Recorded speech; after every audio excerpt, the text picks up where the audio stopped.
You're listening to the Hawke Media Podcast, a podcast dedicated to helping entrepreneurs and executives crush the digital marketing game. Whether you're looking for techniques and strategies or tools and resources, you've come to the right place. Let's get into the show. All right, you're listening to HawkeTalk. I'm here today with Matt Barnes. How are you? I'm good, man. How you doing? Good. Thanks for coming on. So, always like to start from the beginning. Like, when you were 2-3 years old, did someone just stick a basketball in your hand and that was it? You started playing right away, like barely could walk? Like, take me back to where you started. I was actually a football kid. I grew up playing football, watched my dad play a little bit of semi-pro pro football, street football. Nice.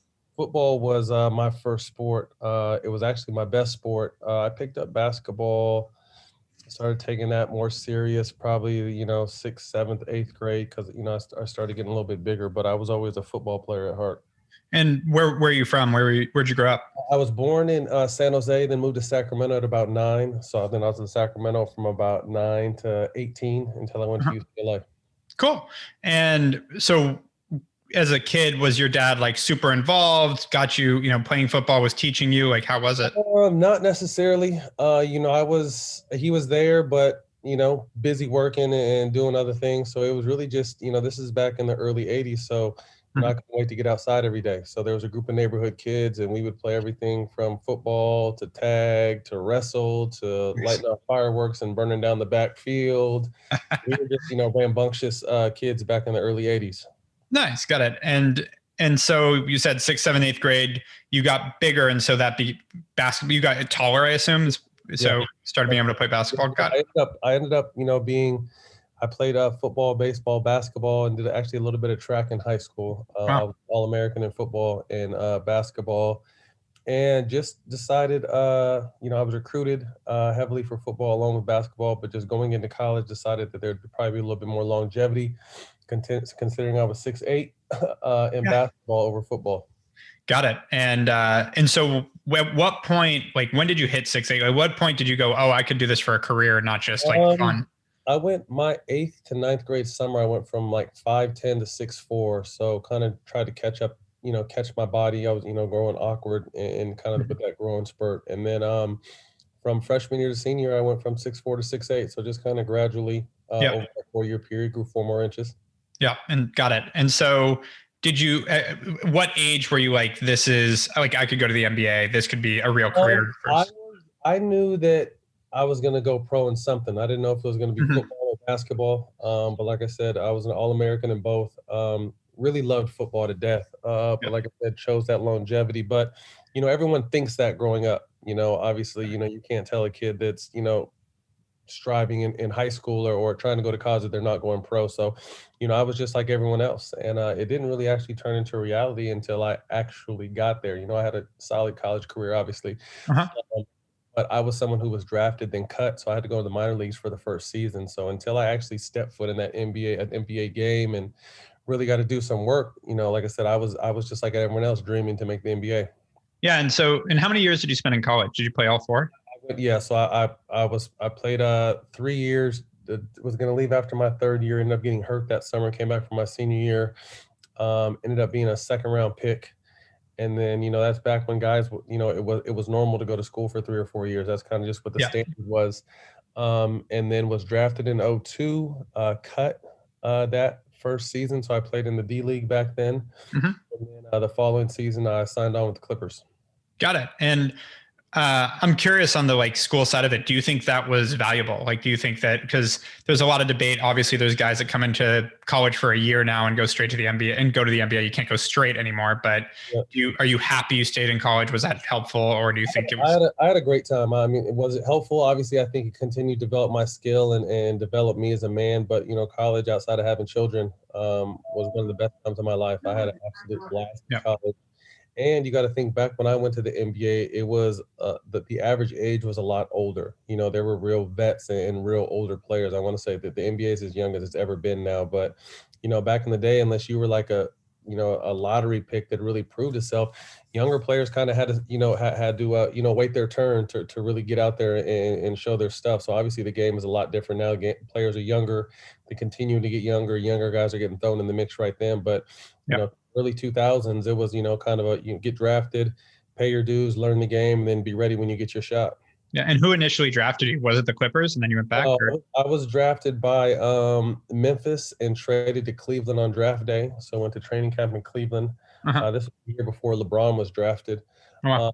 And just really never got a chance. John Lucas was the head coach. A lot of yelling, a lot of talking, but really never gave me an opportunity. So I was cut early on and really had to not humble myself because I was never arrogant or cocky, but just like I went from, damn, okay, I'm drafted to now I'm in the D League, or what kind of grind and what kind of mentality are you going to pout? Or are you going to, work your butt off to get back to where you belong?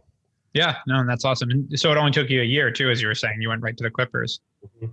And so how was that feeling? Like the first time you stepped into a game on the Clippers, it was real. Yeah, it was amazing, because I actually got a chance. My first game was against my hometown team, the Sacramento Kings. So it was dope. I always wanted to be a King.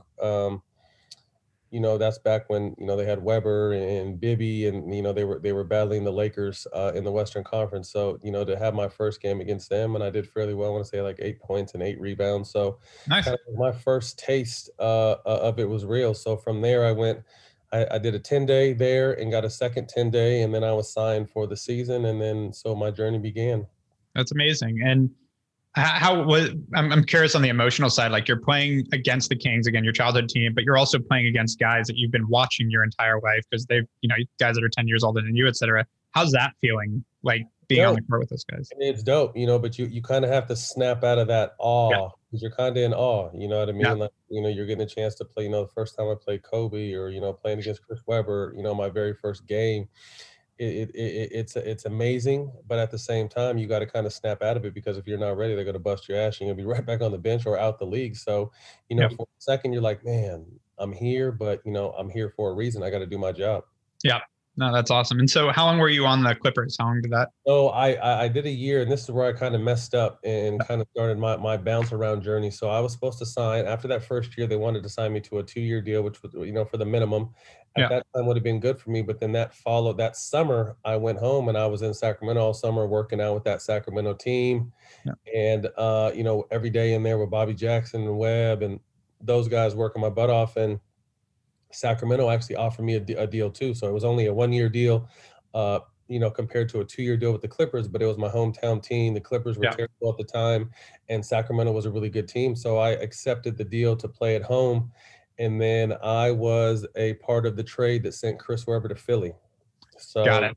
I went from consistently playing my first year with the Clippers where they were going to offer me a 2-year deal to come back to going to Sacramento and then being a part of trade that sent us to Philly. And then in Philly, I was there for almost 2.5 years and never really got a chance to play. So, got it. After that time, I was just like, shit, am I going to be able to, make a team or get an opportunity to play? And, that year after I left the 76ers, I had a Baron Davis, my former UCLA teammate, was playing for the Warriors at the time. He's been on the podcast, by the way. Okay, dope. That's my guy. Yeah. So I was actually at home in Sacramento, and he called me up one day like, hey, we have an open gym up here in Golden State. If you want to drive down, come play. So it was only about an 1.5-hour drive. So I literally drove down, played really well in the pickup game, not knowing that Don Nelson, who was the head coach at the time, was up in his office and watched the whole time we scrimmaged. So he came down and kind of asked me what I was doing. And I told him I really didn't have a plan. No teams had really come knocking. I had just come off of 2 years sitting on the bench in Philly. And he's just like, if you come and play the way you played today, I can't promise you nothing, but I'll promise you that I'll give you an opportunity to prove yourself. And I was like, shit, that's all I need. So at the time they had 16 guys under contract and you only have 14 under contract. Plus they invited 3 more guys to camp. So I had to beat out the training camp invitees and then had to beat out the guys they'd already signed under contract. And I was fortunate enough to do that. And that's kind of really when even though I came in the league in 2002, 2006 was really when I kind of, made myself a fixture in the league from that Golden State We Believe team. That's awesome. Got it. And so how long did you play in Golden State? I was in Golden State for 3 years. Yep. And then from there went to another decision. Young, you know what I'm saying? You always, I don't know, you always hope for the best, but another situation arose where they offered me a 3-year deal, but I was coming off a situation where I wasn't playing and I had a really good season. So everyone's saying like, yo, you should get 20, 30 million. And this is when they were really getting the money out. And Golden State had only offered me a 12 $12 million deal. And I'm saying only because I was thinking big picture. Right. Well, what 12 is only when you think 30. Yeah. Right. So Yeah. I'm thinking, okay, maybe I have an opportunity to play. So I actually turned down that deal, which ended up being a bad idea, and signed a 1-year deal with Golden State.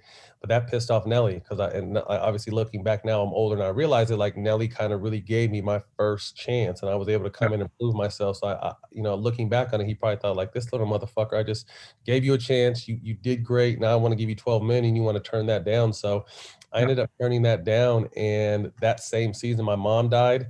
Okay. And Ellie and I butted heads, and he didn't really play me at all that season, so it was just kind of a tough, losing my mom, not playing basketball was kind of a really tough space. So that was my last year in Golden State. And that was 2009? 2007-8 season. Got it. And so what'd you end up doing from there? From there, went to Phoenix on a 1-year audition. Played well there, but that was the year Amari got poked in the eye early in the season and he had to wear goggles the rest of the season. And that was the first year that team did make the playoffs.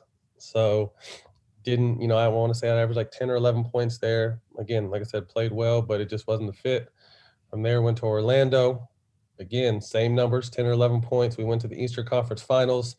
I was in a situation, talking with them about a 2-year deal, and for some reason or not, it didn't work out. So then I was thinking this was the same time that LeBron and Bosh were headed to Miami. So I'm in Orlando talking to D Wade and Pat Riley, like, hey, might as well just come up the freeway. We got this, we're building this great team. We're going to be contending for championships. And I'm like, shit, I'm all for it. South Beach too. And then randomly during the summertime, I get a call from a number I don't know. And for people who know me, like I don't really even pick up numbers I do know, but for some reason, the energy was telling me to pick this number up, and it fucking happened to be Kobe. Wow. This was the year that I ball faked him in Orlando, right before the playoffs. So he ends up calling me, and I was in disbelief, like, who is this? And he told me, I'm like, yeah, right. Who the fuck is this? That's really Kobe. So we kind of start going back and forth, and he's just like, anyone crazy enough to fuck with me is crazy enough to play with me. Do you want to be a Laker? And I'm like, what? Like, Lakers are my all-time favorite team. I grew up on the Showtime Magic Johnson teams. Yeah. And I'm like, absolutely. And I want to say like 3 or 4 days later, I was a Laker. Wow. And so how did that feel? It sounds like you had kind of this roller coaster ups and downs. You were bouncing around a little bit, and then you feel like, did it feel like you had landed, or like? Yeah, but no. I went there. They had won 2 championships in a row, so they were going for a 3-peat my first year there. And all signs were pointing to that. I was consistently playing from either being the 6th man or starting, getting a lot of minutes, and then I tore my only knee injury my whole career. I tore my knee that year. I tried to rush back and come back before the playoffs, and it didn't really work. And then that was the same year that Phil Jackson decided to step away because he found out he had cancer. So that was Phil's last year. We got swept by Dallas. And then the following year, Mike Brown came in, and that was kind of like the beginning of the era, the beginning of the end of kind of that Laker era and that run that they were on. So, Mike Brown had a different opinion. He wanted to go young. So he was playing actually my young guy, Devin Ebanks. Shout out Devin Ebanks. I'm not sure where he's playing now. He's overseas somewhere. But he was really fascinated by Devin Ebanks and started giving him my minutes. And I ran into Chris Paul that summer and was working out with him. He's like, yo, you need to come here. And that's right when he got to the Clippers. Yeah. I'm like, shit, let's do it. I'll go back to round 2 for the Clippers. So that's when I really kind of felt like I really made my mark. I felt like I did my thing, obviously with the We Believe team.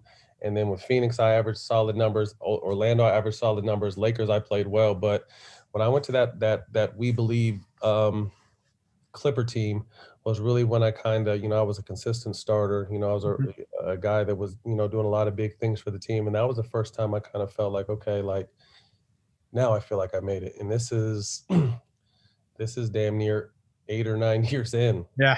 So it was just like, okay, I'm here. We had a really good team. That was a fun team. That was with Griffin and stuff too, right? Blake, DeAndre, we had Chris Paul, Jamal Crawford, JJ Redick, Odom. Like, we had a really good team, a young Eric Bledsoe.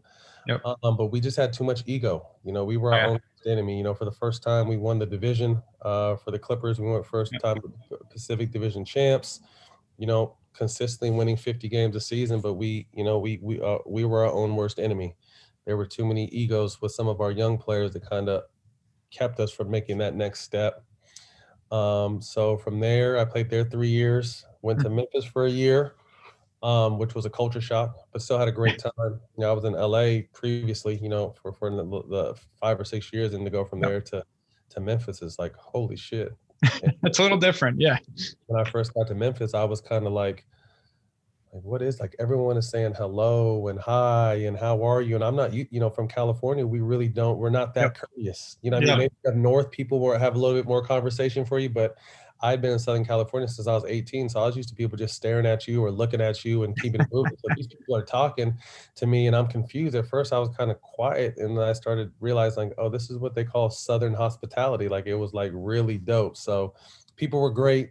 Food was great. There was nothing out there in Memphis. So the Grizzlies were everything. We made a nice run in Memphis, had a depleted team. That team I think we set the record for the most players that have been on one team. I want to say we had 28 different guys on the team at one point that year because we had so many injury. Still were able to make the playoffs, lost to San Antonio in the first round. It didn't work out there for some reason. They had promised me a 3-year deal. Chris Wallace, the GM, had promised me, I promised you did a great job. We're going to take care of you. We're going to give you a 3-year deal. You can finish your career here. And I'm like, cool. All right. I mean, it's not California, but, I'm wanted. We have a solid team. I'm with it. And then free agency comes, and all of a sudden they sign Chandler Parsons, who's coming off, microfracture surgery, and give him a bunch of money, and he's not able to play. So that situation blew up. I ended up signing with my hometown team, Sacramento, thinking I'm going to sign, I think it was a 2-year with an option, sign there and risk to retire. I'm like, forget it. Sacramento just got a new arena, new stadium, great fans. Let's, we're obviously not contending for a title, but I definitely think this team can make the playoffs.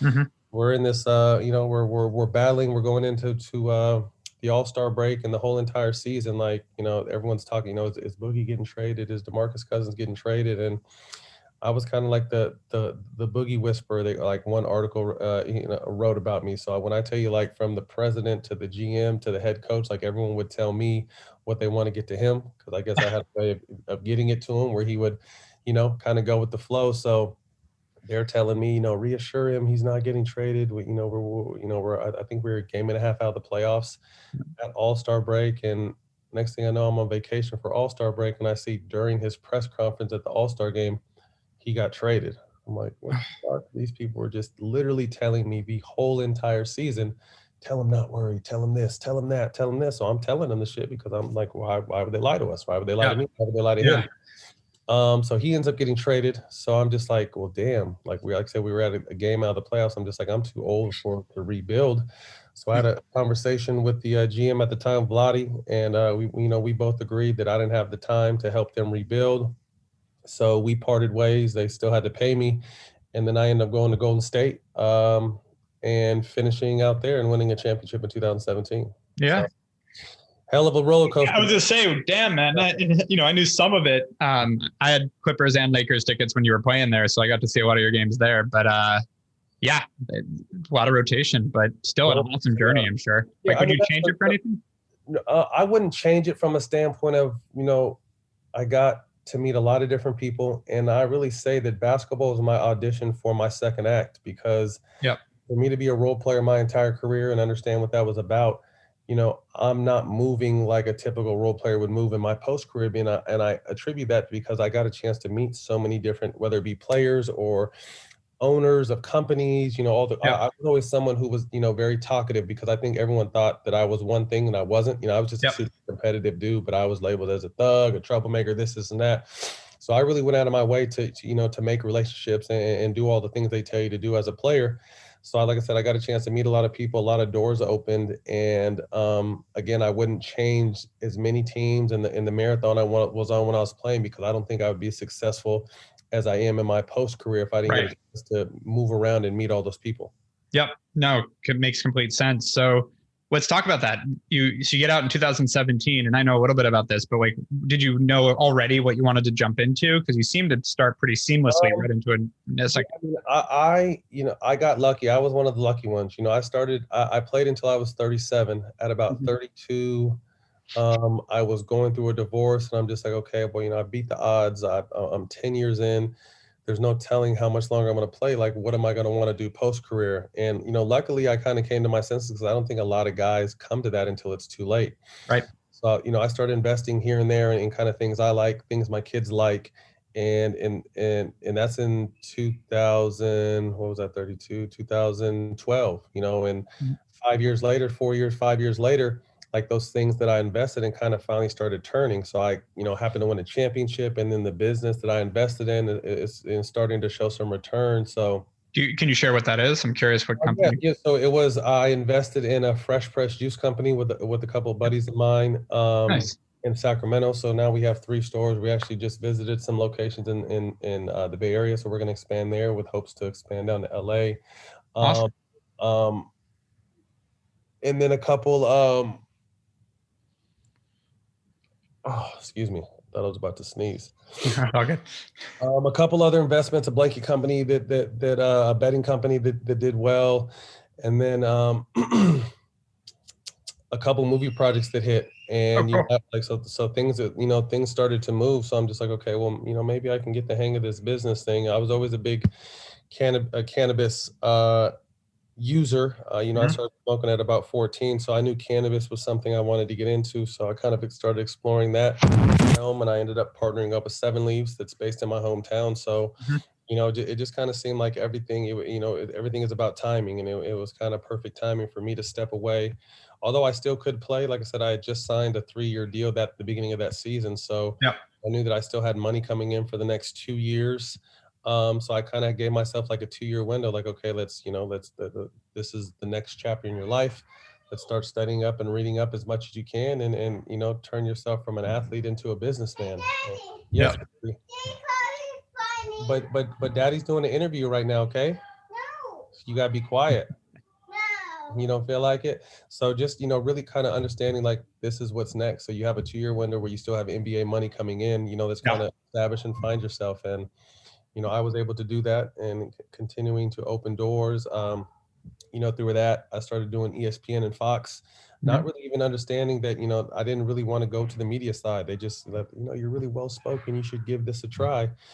So I started doing it. And then, my former teammate, Steven Jackson, started doing it, and we were both getting good feedback. Like, hey, we like your guys' unwatered down views, and you're unapologetic, and you guys should try to do something together. We're like, what can we do together? And I was just like, do you want to do a podcast? And he's just like, yeah, what's a podcast? I was like, I don't really know, but I know that we can cuss and kind of be us, working for ESPN and Fox. And obviously you got to stick to the script when you're dealing with those major networks. So he's like, yeah, let's do it. So I kind of started doing my homework on that. And I actually did a documentary for Showtime on DeMarcus Cousins. I was someone that they interviewed. And when I was done getting interviewed, the producer was like, hey, I heard you want to start a podcast. And I'm just like, I'm kind of still learning what a podcast is, but, I'm definitely interested. And they're like, well, you need to talk to Showtime. They're starting a Showtime basketball division, and, you would probably be great. So I listened to him. He hooked me up with the people. I went in and pitched my idea with no sizzle or no nothing, just kind of my vision and what I saw this show to be. And he's like, let's do it. And, we didn't really know what we had, but we ended up, striking gold. Our first year, we won Sports Podcast of the Year. We beat out Bill Simmons and Colin Cowherd and Barstool, and all those major publications have kind of had a stronghold on the podcast space. Steven Jackson and I kind of came in just winging it and ended up winning Sports Podcast of the Year. So, now we're in our 2nd season, and we've been nominated for several more awards. So that was kind of something that, my post-career, if I'd be surprised at anything, it would be kind of just my rise in this media space, because media was, as a player, there's always a handful. I don't want to disrespect anyone when you come to this. There's always a handful of people you trust in the media, but for the most part, players don't really mess with the media. You know what I mean? So it's necessarily something as a player, I'm like, oh, I want to cross over and be in the media, because I didn't. But it kind of came to me, and I was fairly good at it. And now I'm really kind of starting to build a lane for myself in this media space. And you became pretty outspoken about like cannabis not being taboo in the NBA too, right? I was, like I said, I was someone who, I guess you can say, risked my career, but I had it down to a science where I literally smoked my whole entire career, and I just knew that what I had to do to make that happen. But it was almost like a full-time job because I was, had the football player mindset. So I never missed games unless I like really had surgery, which was a knee surgery I had. Outside of that, I would tough everything out. But I was someone who also I would socially drink, but I couldn't handle painkillers. Like if I would break a finger, they'd here, take this, take that, and that shit would just tear my stomach up. So I would take it, feel like shit, and then I would just smoke. I'm just like, fuck it, I'm not taking that. I'm just gonna smoke. So, like I said, and I wasn't the only one. I knew there was a lot of guys that actually did it. So, once I retired, I was someone who kind of wanted to be a shield for guys that I knew were medicating in the league because I did get caught twice. Never ended up getting suspended. I just had to have these small fines. But talking to one of the guys that ran the program, and there's 400 plus players in the NBA, and we were talking one day. I was just like, well, how many players are in here for weed? And he's like, Matt, probably over 200. And he's like, everyone from superstars to rookies. And I started thinking like half the league is in the drug program for cannabis, yet they want to pump us full of all these opioids. Yeah, seriously. Don't care if we smoke cigarettes, but they want to find us from. So I always kind of stayed in the back of my mind. So I knew once I retired that I needed to advocate for it because it wasn't for me anymore. Obviously my time was up, but I knew a lot of my brothers were still in there playing, and some of the best players in the league were in that program, but still dominating. So I was just like, one of these days people are going to find out like your favorite player, he may medicate and he's still great. He's still winning MVPs or winning finals MVPs, winning championships, but there was such that negative stigma on cannabis that I really worked hard to kind of shake that, so I executive produced a piece called Bleacher Report 420. And the first time ever there was, I want to say 5 or 6 former NBA players and 5 or 6 former NFL players on television smoking weed, but explaining to the world why we use it. What our schedule's like, the kind of pain we're in, the kind of focus we need to have. So everyone was giving their different reasons because, as you know, cannabis, it hits everyone different. And, people were using different tactics to consume it. And I just thought it was such a beautiful thing because, like I said, there was always such a stigma. If you do this, you're going to be a loser. You're going to this going to be a gateway for other things. And there you are. You have these 1% professional athletes saying, hey, I used cannabis my whole career. And this was why. It wasn't to get high. It wasn't for show. It was because I had 10 botched knee surgeries, or I couldn't sleep, or I couldn't focus, or I couldn't eat, or, the anti-inflammatory, or the anti-inflammatory components of it. So there were so many different rhyme and reasons behind it. I was like, yo, we really got something here. So that really made a lot of noise. And that was kind of my entrance into the cannabis space. After that, I was the first athlete to sign an endorsement deal with Raw. So then I started promoting, their products. And then shortly after that, I teamed up with 7 Leaves and started pushing that. And, here we are, 4 years later, where, we were, myself, Al Harrington, so there's some other guys that we were talking to the NBA Players Association and talking to the NBA, kind of like, you don't have to listen to our stories anymore. There's medical research backing up what we're saying now. So just do your homework. So we're in there kind of pressing the envelope in the line with the NBA, pressing them to do their homework. The Players Association got on it and they started doing their research and like, hey, we agree with you. There are definitely some benefits. The NBA was like, nah, we still don't agree. So the NBA had their doctors doing their research and they finally kind of came to a middle ground, understanding that there are some benefits from it.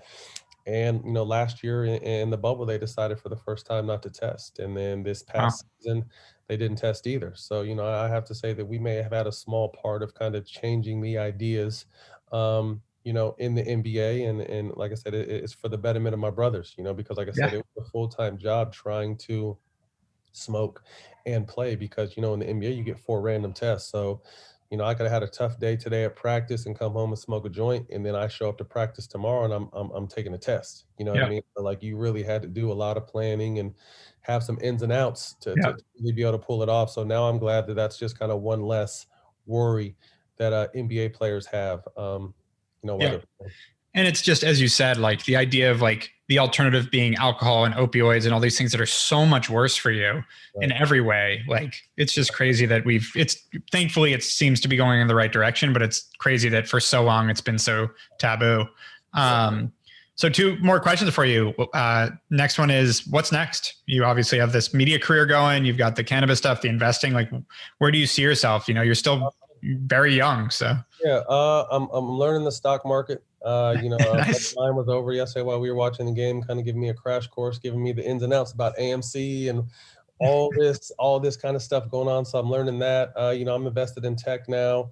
Obviously, the media space is taking off for me. I actually just inked my first project. We're all producing and starring in for Showtime and Lionsgate. So it's kind of it's called Nice. the Education of Matt Barnes. So it's a loosely based on my life, kind of my transition from professional athlete to single father of 3, super dad, businessman, cannabis entrepreneur, finding love, so that'll be a Nice. show that we start shooting at hopefully the end of the summer for Showtime. So I got a lot of different stuff in the content space. Actually, my first movie that I EP'd comes out June 11th. It's called The House Next Door, Meet the Blacks 2. So it's a comedy that'll be in theaters nationwide. So really enjoying the content and creation space on that side. Lots of cannabis ventures that I'm embarking on right now. Couple deals that are hopefully close to being done that I'll be able to talk about soon, but continuing to push and advocate for cannabis, continuing to advocate, for the social equity side of it. I'm senior advisor over at Ease for the Momentum Nice. program. We're working with them. Okay, dope. Yeah. It's funny because I had just asked, all right, so you guys are working, you're doing the media side for them? Yep. I literally had just asked someone, and I forgot to follow up on it because when you asked me, I'm like, damn, Erik hit me. I'm like, I want to work with you guys somehow. I was like, you can do it. So I actually literally, listen, I got to go back and check my email. So I'm glad you guys are doing that because I was going to try to hook us up with you guys. So that's dope. So doing the senior advisor over there, working on some social equity stuff. Chris Webber just launched a $100 million cannabis fund. So he and I are teaming up in this cannabis space and giving, minorities some opportunity in here. Awesome. Big in the political realm, did a lot of stuff leading up to this last election, possibly run for mayor of my hometown, when I turn 50, that's one of my goals. So I'm 41 now. So I'm literally all over the place, but first and foremost, really just enjoy being a father of 3 boys. I coach my twins that are 12. And then I also have a 2-year-old that you just heard a little bit ago come and break the floor down. Really just kind of sitting back, the one thing that I, fortunately through this pandemic, I didn't lose anyone, everyone stayed healthy, but it was the first time since I was 18 and I'm 41 now that I really kind of just got to sit down and kind of take a look like, man, you just worked your ass off for the last half of your life. And you kind of finally, like I said, although the world was kind of, shook upside down, luckily my family and friends have stayed safe. So it was kind of the first time for me to kind of just sit down and just, okay, like recharge your batteries, refocus. You got to come out of this better than when you went into that. And I can definitely say I did that. So really just enjoying life, man. I busted my ass for a long time, worked as hard as I could to give my kids a good life. And now I'm just really reaping the benefits of being a solid, stand-up, loyal dude, a man of his word, someone who stands on his principles. And the business world is continuing to bless me and open doors that I would never thought that someone like me would be privy to. But like I said, I think because of who I am and what I stand for, people really giving me a shot, and I've really been trying to take advantage of those opportunities. And I think that's what's important. If you're a person of your word and you take advantage of it. I mean, I think that a lot of people let it pass by. So I think jumping into it's also great. So last question for you. For the person listening to this that wants to pursue their dreams, that wants to go after something, get after it, whatever that might be, what would be that one piece of advice that you don't think they've heard? Man, you just got to believe in yourself. And I it's kind of cliche, but at the same time, I think so often we validate who we are off of what other people say, or you're not going to be able to do this, or you can't do this, or that can't be done. But really anything can be done. You know what I mean? So I would say, obviously utilize, as you just spoke, utilize your connection, utilize your network. And then if you want it, you got to go get it. Nothing is really going to be given to you. So continue to grind, but I would just really say, believe in yourself, because, if everyone stopped every time someone said, you can't do this, or no, that's wrong, or this, nothing would be accomplished. And I think so many, we're as human beings, we're super creative and intelligent. And like I said, you grind and you believe in something, make that shit happen. Amen. Well, Matt, this has been awesome. Thank you so much for coming on the podcast. No doubt, man. Good luck and congratulations on your show. Thanks, man. All right. Have a good one. All right. You've been listening to the Hawke Media Podcast. To ensure that you never miss an episode, make sure to subscribe to the show in iTunes or your favorite podcast player. Thank you so much for listening. Until next time.